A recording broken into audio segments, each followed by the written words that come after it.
Sir ವಿಧಾನಸೌಧದ ಮುಂಭಾಗದಲ್ಲಿ sir high court ಮೇಲೆ ಹತ್ತಿ ಕುಂತಾರ ಜನ, ಹೈಕೋರ್ಟ್ ಮೇಲೆ ಹತ್ತಿ ಕುಂತಾರ. ಅಷ್ಟೇ ಅಲ್ಲದೆ ಗಿಡ ಮರಗಳ ಮೇಲೆ ಜೋತಾಡ್ತಿದ್ದಾರೆ.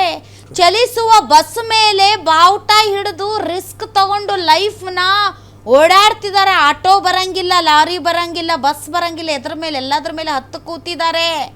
ವಿಧಾನಸೌಧದ ಮುಂಭಾಗದಲ್ಲಿ 2 ಲಕ್ಷ ಜನ ಸೇರುವಷ್ಟು ಜಾಗ ಇದೆಯಾ ಸರ್?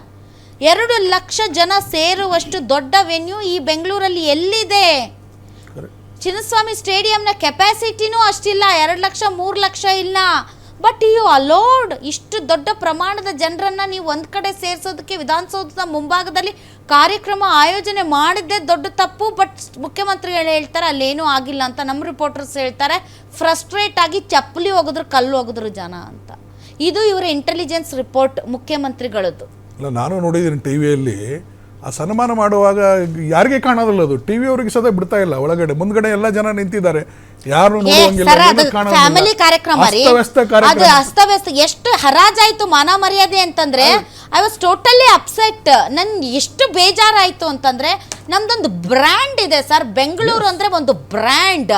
ಬೆಂಗಳೂರು ಅಂತಂದ್ರೆ ಒಂಥರ ನೀವೇನೇ ಹೇಳ್ಬೋದು, ಅದು ಒಂದು ರೀತಿ ಇಡೀ ಜಗತ್ತಿಗೆ ಒಂದು ಒಂದು ಒಂದು ಒಂದು ಡಿಫ್ರೆಂಟ್ ಅಪ್ರೋಚ್ ಅದು. ಅದು ವಿಧಾನಸೌಧದ ಮುಂಭಾಗದಲ್ಲಿ ಎಷ್ಟು ಅಚ್ಚುಕಟ್ಟುತನ, ಎಷ್ಟು ಭದ್ರತೆ, ಎಷ್ಟು ಶಿಸ್ತು ಇರಬೇಕಾಗ, ಅವ್ಯವಸ್ಥೆಯ ಆಗರ, ಫ್ಯಾಮಿಲಿ ಪ್ರೋಗ್ರಾಮು, ಅಲ್ಲಿ ಸನ್ಮಾನ ಮಾಡಿದ್ದು ಕಂಡಿಲ್ಲ, ಹಾರ ಹಾಕಿದ್ದು ಕಂಡಿಲ್ಲ, ಪೇಟ ಹಾಕಿ ಏನು ಕೊಟ್ಟರು ಅನ್ನೋದೇ ಗೊತ್ತಾಗಿಲ್ಲ. ಪಿ ಎಗಳು ಅವ್ರ ಚೇಲಾಗಳೇ ಹಿಂದೆ ಮುಂದೆ ಎಲ್ಲರೂ ಅವರೇ, ಎಲ್ಲ ದೊಡ್ಡ ಮಂದಿ, ಎಲ್ಲ VVIPಗಳು, ಅವ್ರ ಮಕ್ಕಳು, ಅವ್ರ ಮೊಮ್ಮಕ್ಕಳು, ಚಿಕ್ಕ ಮಕ್ಕಳು ಕರ್ಕೊಂಬಂದು ಅವ್ರಿಗೆ ಹೆಂಗಾಗಿರ್ಬೇಕು ಪ್ಲೇಯರ್ಸ್ಗೆ ಹೇಳ್ರಿ. They felt like we are not safe here ಅಂತ ಅನಿಸ್ತವ್ರಿಗೆ. ಕಾಲು ಕಿತ್ತರು ಅವರು. ಇದು ಇವ್ರಿಗೆ ಅರ್ಥ ಆಗ್ತಾ ಇದೆಯಾ? ಏನಾಗಿಲ್ಲ ಅಂತ ಕುತ್ಕೊಂಡು ಮಾತಾಡ್ತಾರೆ ಮುಖ್ಯಮಂತ್ರಿಗಳು. ಇಲ್ಲ, ಸರ್ಕಾರ ಹೇಳ್ತದೆ ಇದಕ್ಕೆ ನಾನು ಜವಾಬ್ದಾರಲ್ಲ, ಪೊಲೀಸರು ಹೇಳ್ತಾರೆ ಅನ್ಎಕ್ಸ್ಪೆಕ್ಟೆಡ್ ಇಷ್ಟೊಂದು ಸಡನ್ ಆಗಿ ಕ್ರೌಡ್ ಬಂತು ಅಂತ ಇವ್ರು ಹೇಳ್ತಾರೆ. ಮತ್ತು ಇದಕ್ಕೆ ಜವಾಬ್ದಾರಿ ಯಾರು? ಈಗ 12 ಜನ ಸತ್ರಲ್ಲ, ಅದಕ್ಕೆ ಹೊಣೆಗಾರರು ಯಾರು ಆಗಿದ್ರೆ? ಅವರ ಹುಚ್ಚರವ್ರು ಜನ ಹುಚ್ಚಿಡಿದು ಬಂದ್ರು, ನೋಡಿ ಮೇಡಮ್, ಹೋದ್ರು. ಯಂಗ್ಸ್ಟರ್ಸ್ ನೀವು ಹೇಳಿದ್ರಿ, ನಿಮ್ಮ ಮಗುಂದ ಉದಾಹರಣೆ ಕೊಟ್ರಿ. ಯಾರ ಮಕ್ಕಳು ಈಗ ಮಾತು ಕೇಳುವಂಥ ಪರಿಸ್ಥಿತಿಯಲ್ಲಿ ಇಲ್ಲ. ಎಸ್ಪೆಷಲಿ ಕ್ರಿಕೆಟ್ನಲ್ಲಿ 14-15 ವರ್ಷ ಹಿಡ್ಕೊಂಡು 1 ವರ್ಷದ ಮಗು ಕೊಹ್ಲಿ ಅಂತೈತಿ. 1 ವರ್ಷದ ಮಗು CSK ಅಂದ್ರೆ ದೊಡ್ಡ ಅಪರಾಧ ಅಂತ ಗೊತ್ತಾಗತ್ತ. ಅದಕ್ಕೆ ಅದು RCB ಅಂತೈತಿ. 1 ವರ್ಷದ ಮಗು. ತಂದೆ ತಾಯಿಗಳಿಗೆ ಏನಿರುತ್ತೆ, ನಮ್ಮ ಮಕ್ಳಿಗೆ ತೋರಿಸೋಣ, ವಿರಾಟ್ ಕೊಹ್ಲಿ ತೋರಿಸೋಣ, ಪಾಟೇದಾರ್ ತೋರಿಸೋಣ, ಕೃಣಾಲ್ ತೋರಿಸೋಣ, ಇವ್ರನ್ನೆಲ್ಲ ತೋರಿಸೋಣ ಅನ್ನೋದು ಆಸೆ ಇರುತ್ತಿಲ್ರಿ ಸರ್. ಅಲ್ಲ, ಆಯ್ತು, ಪೊಲೀಸ್ ಕಮಿಷನರ್ ಇರ್ತಾರಲ್ರಿ, ಅವ್ರು ರಿಪೋರ್ಟ್ ಕೊಡೋಕೆ ಬೇಡ ಅಂತ, ಅಲ್ಲಿ ಮಾಡೋದು ಬೇಡ ಅಂತ ಯಾಕೆ ರಿಪೋರ್ಟ್ ಕೊಡಬಾರ್ದು? ಇವರು ರೈಟಿಂಗ್ನಲ್ಲಿ ಯಾಕೆ ಕೊಡಬಾರ್ದು? ಹೇಳ್ಬೇಕು ಅವ್ರಿಗೆ, ಮಾಡಬಾರ್ದು. ನೀವು ಮಾಡೋದಿದ್ದರೆ ಪ್ಯಾಲೇಸ್ ಗ್ರೌಂಡ್ನಲ್ಲಿ ಮಾಡಿ, ಲಕ್ಷಗಟ್ಟಲೆ ಜನ ಸೇರಲಿ, ಏನು ತೊಂದರೆ ಆಗೋದಿಲ್ಲ. ಏನೋ ಬಿಡ್ರಿ ಸರ್, ಇತ್ತೀಚೆಗೆ ಬ್ಯಾಕ್ವೆಟ್ ಹಾಲ್ನಲ್ಲಿ ಮಾಡಲಿ, ಸನ್ಮಾನ ಮಾಡಲಿ. ಇಲಾಖೆ ಬಗ್ಗೆ ಜನರಿಗೆ ಒಂದು ಸ್ವಲ್ಪ ನಂಬಿಕೆ ಅಲ್ಲ, ಇದು ಏನಾಗಿದೆ, ನಾವು ಮಾಡೋದಂದೇ ಮಾಡೋದಿಲ್ಲ ಮೇಡಮ್. ಪುಟ್ಕೋಸಿ ಸಿಗರೇಟ್ ಕೇಸ್ ಹಾಕಿದೆ, ಅದು ಕೇಸ್ ಇವ್ರಿಗೇನು ಬೇಕಾ? ಸರ್ಕಾರ ಸೆರೆ ಕೊಡು ಸಾಯರಿ ಮಕ್ಕಳೇ ಅಂತ ಹೇಳೋದು ಪರ್ಮಿಷನ್ ಕೊಡುವಾಗ ಸಿಗರೇಟದ್ದು ಏನು ಬದ್ನಿಕಾಯಿ? ಅದೇನು ಕೇಸ್? ದೊಡ್ಡ ಕೇಸು.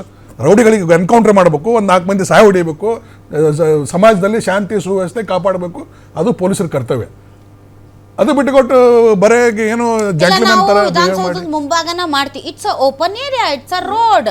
ಅಲ್ಲಿ ಯಾರು ಬೇಕಾದ್ರೂ ಬರ್ಬೋದು, ಯಾರು ಬೇಕಾದ್ರೂ ಹೋಗ್ಬೋದು. ನೀವು ಎಂಟ್ರಿ ಆಗಕ್ಕೆ ಅಲ್ಲಿ ಗೇಟ್ಸ್ಗಳಿಲ್ಲ. ಅದು ರೋಡು, ಎಲ್ಲಿಂದ ಬೇಕಾದ್ರೂ ಸುತ್ತಲೂ 360 ಡಿಗ್ರಿ ಎಲ್ಲಿಂದಾದ್ರೂ ಜನ ಬರ್ಬೋದು ಅಲ್ಲಿಗೆ. ನೀವು ಅಷ್ಟು ಜನರನ್ನ ಎಲ್ಲಿ ಗೇಟ್ ಇತ್ತಂತಂದ್ರೆ ಎಲ್ಲರೂ ಕೇಳಿ ಒಳಗೆ ಬಿಡ್ಬೋದು, ಕೆಪಾಸಿಟಿನ ಮೇಂಟೈನ್ ಮಾಡ್ಬೋದು. ಅದು ಓಪನ್ ರೋಡ್, ಯಾರು ಬೇಕಾದರೂ ಬರ್ಬೋದು, ಎಷ್ಟು ಜನ ಬೇಕಾದರೂ ಬರ್ಬೋದು. ಅಷ್ಟು ಜನರಿಗೆ ನಾನು ಮಾಡ್ತೀನಿ ವಿಧಾನಸೌಧದ ಮುಂಭಾಗ ಅಂತ ಪೊಲೀಸರಿಗೆ ನೀವು ಸೆಕ್ಯೂರಿಟಿ ಕೊಡ್ರಿ, ನೀವು ನೋಡ್ಕೊಳ್ರಿ ಅಂದ್ರೆ ಅವ್ರಾದ್ರೆ ಎಲ್ಲಿಂದ? ಅಲ್ಲ, ಅವ್ರು ಹೇಳಿ ಸ್ಪಷ್ಟವಾಗಿ ಹೇಳ್ಬೇಕು ಮೇಡಮ್, ಇದು ಮಾಡೋದು ಬೇಡ, ಇದು ರಿಸ್ಕ್ ಆಗ್ತದೆ, ನೀವು ಮಾಡಬೇಡಿ ಅಂತ ಹೇಳೋದು ರೈಟಿಂದ ಕೊಡ್ಬೇಕು. ಇವರು ಒಟ್ಟರೆ ಏನಾಗಂತದ್ದು ಇವ್ರದ್ದು ಏನು ಹೋಗ್ತದೆ? ಅವ್ರ ಜವಾಬ್ದಾರಿ ಅಲ್ವಾ ಶಾಂತಿ ಸುವ್ಯವಸ್ಥೆ ಕಾಪಾಡೋದು? ಪೊಲೀಸರ ಕರ್ತವ್ಯ, ಅವ್ರ ಹೊಣೆಗಾರಿಕೆ. ಇವತ್ತು ಯಾರ ಮೇಲೆ ಬೆರಳು ಬಟ್ಟು ಮಾಡಿ ತೋರಿಸ್ತಿದಾರ್ರಿ ಸರ್? ಪೊಲೀಸರದ ಹೊಣೆಗಾರಿಕೆ ಮೇಡಮ್. ಎಲ್ಲಾ ಕಡೆ ಅವಮಾನಕ್ಕೊಳಗಾಗ್ತಿರೋರು ಖಂಡಿತ ಯಾರ್ರಿ ಸರ್? ಕರ್ನಾಟಕ ಪೊಲೀಸ್ ಅಂದ್ರೆ ಏನ್ರಿ ಸರ್? ಏನು ಬಹಳ ಅವಮಾನ.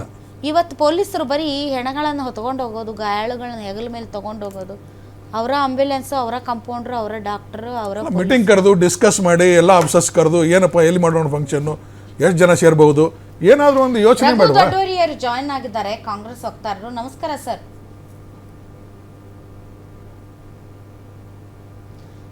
ತಗೊಳ್ಳಿ ಅಂದ್ರು, ನೋಡಿದ್ರೆ ಅವ್ರ ಆಡಿಯೋ ಬರ್ತಿಲ್ಲ. All right. ಎಸ್ ಕಾಂತಿ ಮೇಡಮ್.